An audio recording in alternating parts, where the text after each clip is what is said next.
Monday Health Minutes, sponsored by Valley Health. Hi, I'm Melanie Shafer. Welcome to Monday Health Minutes. You know, your mom's always told you to wash your hands. It is simple, but it is so effective and it is so important. It is one of the most common ways that we can prevent disease spreading. So why is it so important? How do you do it correctly? And why are we continuing to struggle with doing it the right way? We're talking to Valley Health Nurse Practitioner Jason Ashworth about that today, and Infection Control Administrator Teresa. Thank you both for being here today.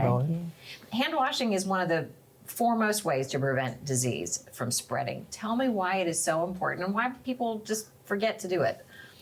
So every day we come into contact with objects, environments, and people, and many infectious disease are spread by contact, which means from one person or object to another. By performing effective hand washing techniques, we're able to remove a lot of the germs that cause infection and illnesses. I mean, people can't really feel it all the time, but that doesn't mean it's not there. Right. Right. It's something to talk about for sure. A lot of people, I mean, hand sanitizers are so popular. They're everywhere. What's the difference between washing your hands and hand sanitizing? And is one better than the other? They're both very effective methods for cleaning your hands, but they are suitable for different situations. If your hands are visibly dirty or soiled, you would want to use soap and water, because the combination of soap and water and friction removes visible debris, chemicals, and contaminants to where hand sanitizer would not be effective in that method. And so if you don't physically see something on your hands, then hand sanitizer might be okay. Yes. Okay. We don't probably do it long enough or maybe strenuously enough. What's the right way to wash your hands? According to the CDC, 20 seconds is considered an effective hand wash. So you want to, the proper way to wash your hands with soap and water would be you wet your hands under running water, and it can be warm water or cold water. Lather your hands with soap. You want to make sure that you're getting, reaching all the areas, the back of your hands, between your fingers, under your fingernails, and then rinsing your hands under running water. Ultimately, then you want to use a clean towel or a hand dryer to dry your hands. With hand sanitizer, you want to use the recommended amount, and you want to make sure that you're getting back your hands between your fingers, under your fingernails, and rubbing your hands together. At least the hand sanitizer should also contain about 70% alcohol, and you want to rub your hands together until it's completely dry.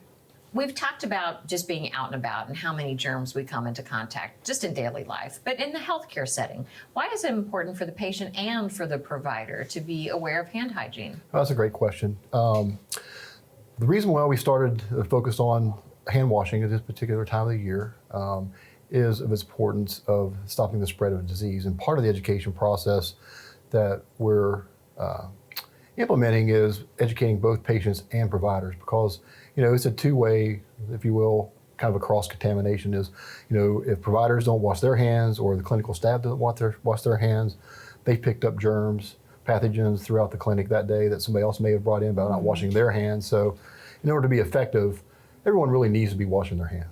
What's the most common mistake that people make?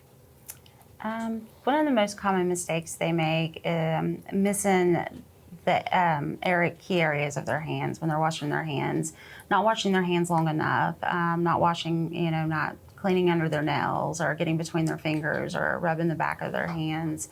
I think another common mistake is when people is using hand sanitizer, they tend to wipe it off before it dries, and it's not as effective if we don't allow it to dry all of the way. Okay, good to know, because I've done that many times. You just be like, oh, it's good enough, but more is better, I guess. Yeah, and I think they put an importance on like the length of time. I think it's just being thorough, like Teresa pointed out, make sure you get all the areas. And isn't there a song that people sing?